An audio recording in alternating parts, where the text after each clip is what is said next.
Welcome to episode 7 of Avant-garde Entrepreneur. I'm so glad you're here today, my friend. In the last few episodes, I talked about topics that are very real and difficult parts of life as a social entrepreneur. Episode 4 was about overcoming overwhelm. Episode 5 was about managing spinning plates. Episode 6 was about 2 topics, making mistakes and missing God. If you missed any of these, I encourage you to go back and listen. And you'll find that you're not alone, that you're not doing anything wrong when things don't go your way. You're just doing life as a social entrepreneur. And even if you're not feeling any of it right now, any of those things that we talked about in the other episodes, thankfully, it's nice when we get a break. It's still good to be prepared for when you are. So even if you're not feeling any of it right now, it's good to be prepared for when you are. And if you are prepared with a plan to respond, first of all, you don't fall as far. And second, you'll bounce back much, much faster. From the responses I received from you, these challenges really hit home. And while having someone like me in your ears or watching on YouTube is comforting, to have someone who gets you is great. It's really just the tip of the iceberg. Now, I get a tremendous amount of joy from sharing with you and hearing from you. So please keep it coming. But I must share something really important with you. As you navigate the challenges of life as a social entrepreneur, it's really, really important to seek out and to be open to receiving help when it comes in your path. And that's exactly what this episode is about. The importance of professional help from coaches, mentors, guides, and counselors. Now, I know it's not easy asking for help or receiving help. You live a rare and unique life that few can identify with. But the truth is that there are people who are uniquely qualified to help you. Now, that one person will not likely be the same for every topic. Likely it's a different person for different aspects of your life and business. But just as you are living in your Esther moment, chosen for such a time as this to empower people to lift themselves from poverty or simply discover new ways of doing and being in life, others are living in their Esther moments as well. They are uniquely and divinely inspired to support, edify, empower, and encourage you. I would not be here today, my friends, living out my purpose if it wasn't for coaches and mentors in my life. I've had countless coaches and guides for different aspects of my life. And of course, like you, I know I can figure out a lot of stuff on my own. So I almost always have my DIY phase or do it yourself, where I learn as much as I can and get as far as I can on my own. But inevitably, there's a professional that comes along, crosses my path, that shortcuts my learning. They do it so much faster and better. And that frees me up to focus on the next thing, the next innovation, the next challenge, the next upgrade. I received coaching on my early career in marketing, sales, IT, spiritual growth, finance, business development, personal development. Some was paid by the generosity of others. So it was free to me, but others paid for it. Most of it I paid for with money I barely had at the time. It was pretty much every situation. It's been a huge stretch financially to have a coach or to hire someone to help me. But each and every coach I've ever had has gotten me to a higher level than I ever would have on my own. And so there's a real value in that money just can't buy. In fact, I wouldn't even be alive on this planet if it weren't for a specific coach who led me to a counselor who has since become a mentor and friend. She helped me rebuild my DNA after a series of traumatic events that sort of broke it. She helped me unpack my boxes, literally and figuratively. Literally, I had boxes of memories that I had just shoved out of sight that I didn't want to deal with or think about. And figuratively, I had boxes of emotions and feelings that I just stuffed down inside me. And she helped me to recognize and embrace my gifts and walk in them. All of this because someone cared enough to hold me accountable to get and receive professional help. So I am passionate about helping social entrepreneurs have a safe space in which to seek guidance and ask for help. So I'm going to share with you the W's of coaching, the what, why, and where. What coaching is, why you need it, and where to find one. Now, I can tell from the length of my notes that this episode is probably going to be a tad longer than what I think that you have time for in one sitting. So I'm going to break it up into 2 episodes. In this episode, I'm going to talk about the what. What is coaching? And in episode 8, I'll talk about the why and the where. Why you need coaching and where to find it. So let's get into it. The what. What do I mean when I say coaching? For simplicity and the sake of time, I am going to use coaching as a very, very broad term to describe any outside help from an unbiased professional. However, there are several different levels and functions. I'm going to break them down into 5: coaches, mentors, counselors, advisors, and consultants. There are more, and there's a lot of crossover depending on the industry that you're in and the type of work that you do, but I'll focus on these 5. For reference, I'm using a combination of resources to give you these definitions, but the primary source is the Open Networks Coaching Program definitions, because to me, they are more clear than any others I've researched. And these definitions speak specifically to social entrepreneurs who work in challenging environments, caring for the spiritual health of people while generating long-term profit so that you can care for even more people. And the examples I give are just from me. I'm going to give some examples, and they might be a little edgy, but that's what this podcast is about. It's a safe space to just get the real stuff out in the open. So these are my examples, and I hope that they're helpful to you. Here we go. The big picture. Coaches, mentors, and counselors focus on you, the person, while advisors and consultants focus on your problem or problems. So we'll start with those who focus on you as a person: coaches, mentors, and counselors.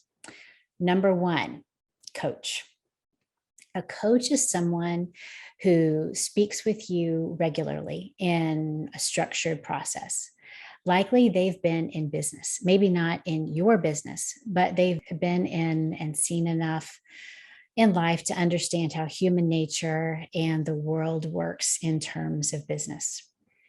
Good coaches ask a lot of questions, and they help draw the answers out of you.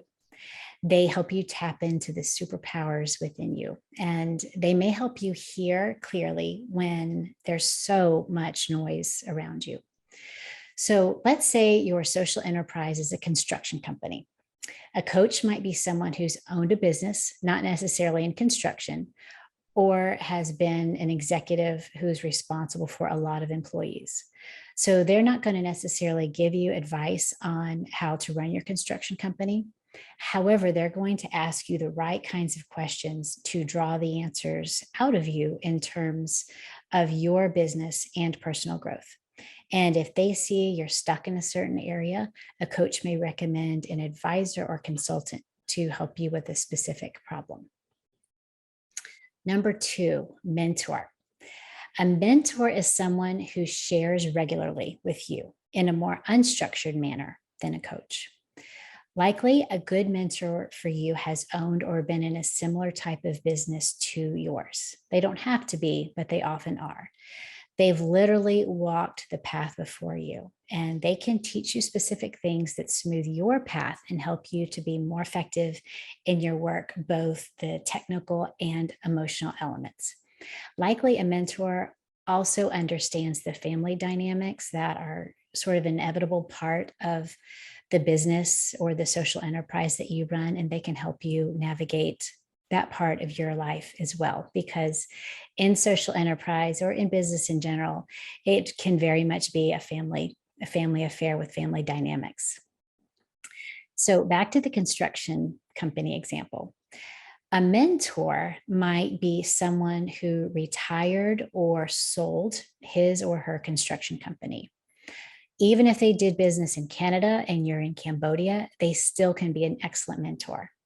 They are used to dealing with the challenges of hourly or daily paid employees, the red tape of contracts and permitting, supply chain issues, dealing with the weather, although it may be snowstorms in Canada and monsoons in Cambodia.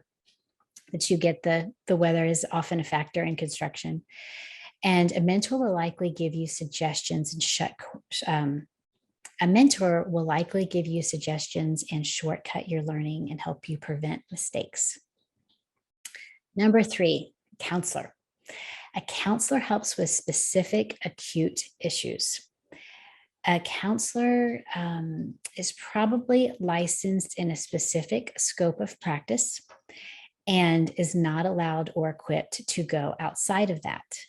And on the flip side, people without a license aren't necessarily allowed or equipped to go inside of those specific issues. So back to the construction company.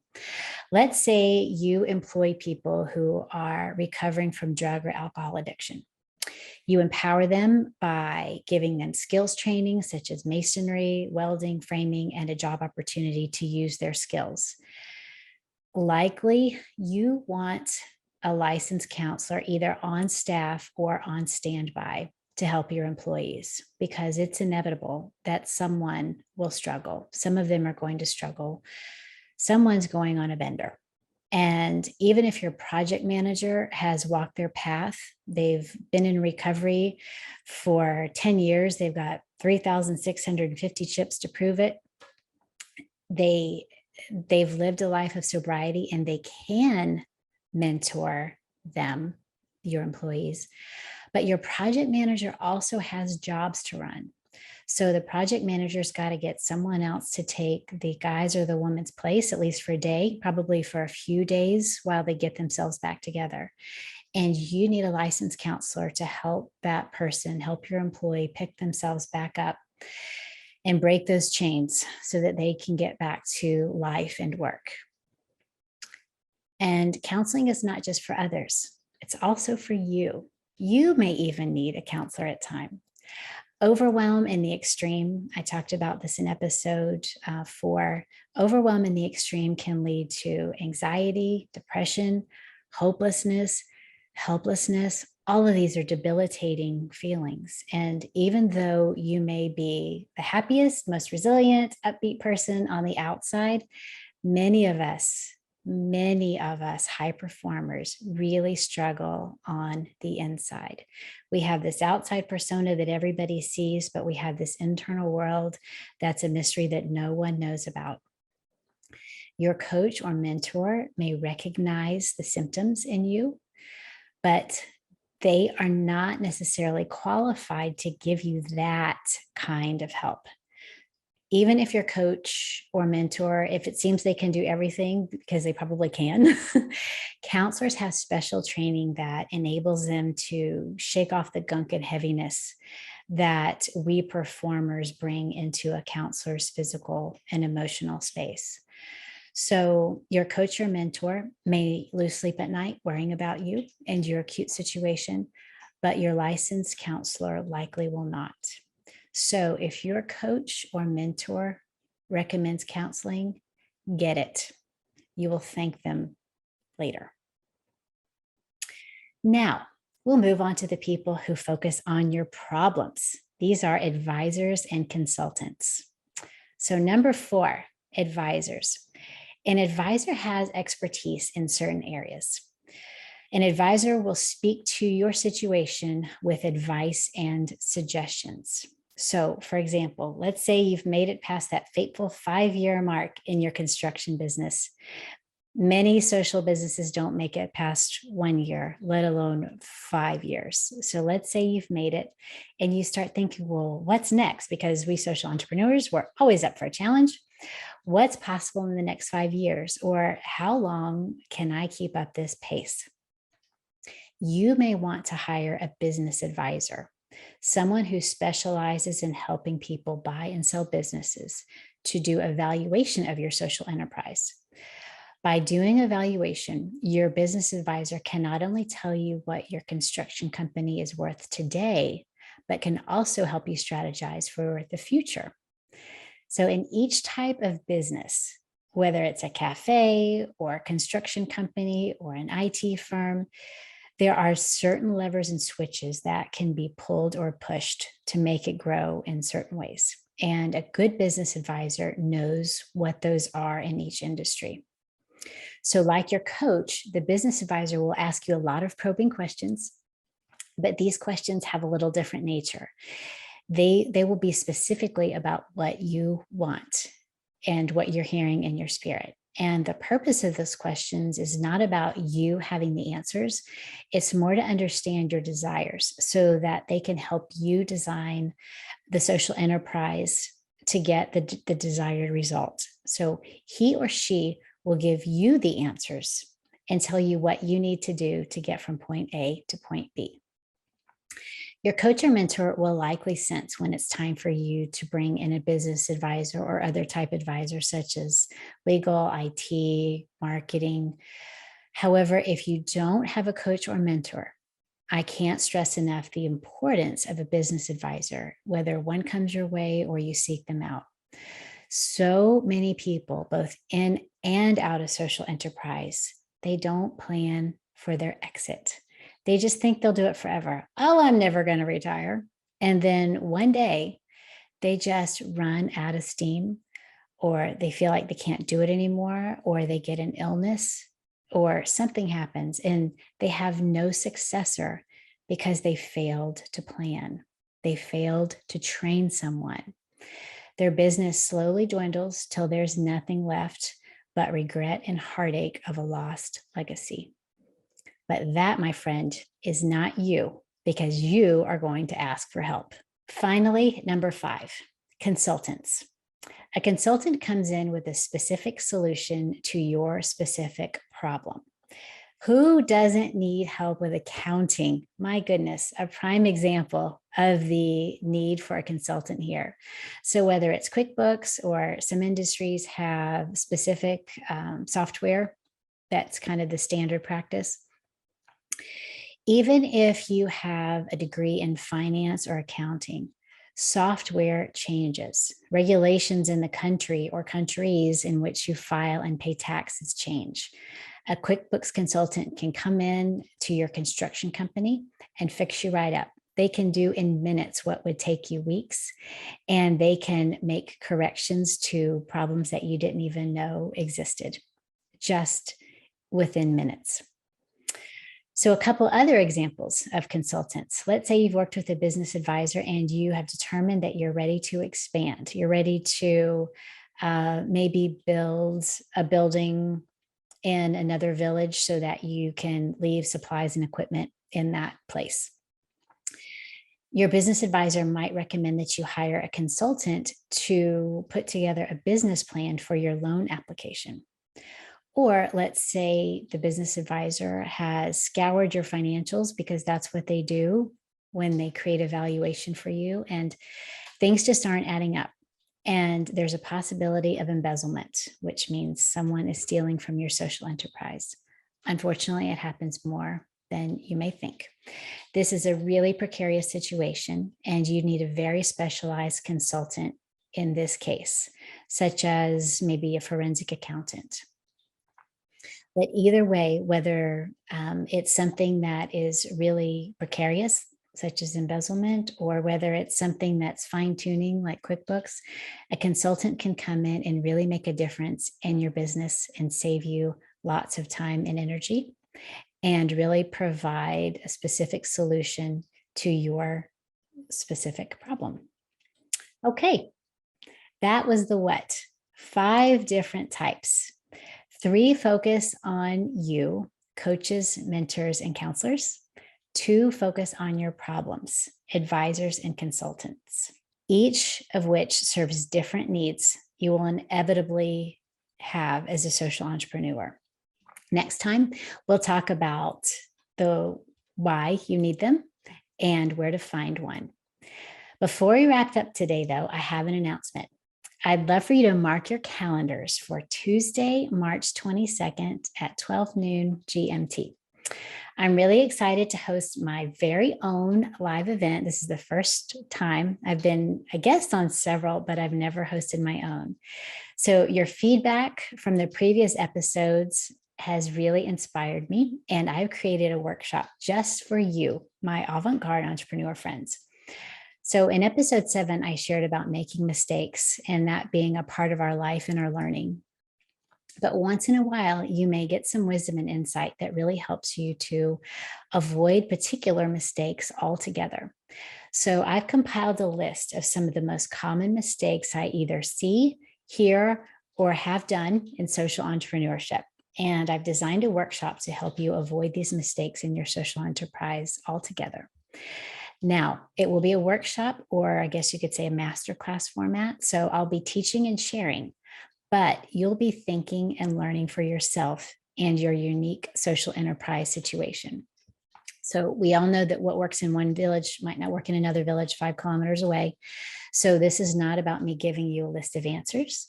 It's more like a mentoring situation where you'll walk away with some tangible tools that you can implement right away. So I'll link World Time Buddy in the show notes so you can figure out your exact time. But in general, on that Tuesday will be in daylight savings time in the countries that use that. So 12 noon GMT is morning in the US, Canada, Central and South America. It's early afternoon in Africa and Europe, and it's late afternoon to evening in Asia. So most important, how to sign up. Well, there are a couple different ways. First, you can go to my website, trishabaileyphd.com. I'll also link the registration page here in the show notes, or you can do it the old-fashioned way and email me, trisha@trishabaileyphd.com, and it's TRISHA. You can also DM me on LinkedIn or Instagram as well, and I can send you the link. That's all for today, my friends. I hope I've cleared up some of the mysteries of what coaching is and that you have a better understanding of the different types. I'll be back soon, and we'll talk about why you need them and where to find them.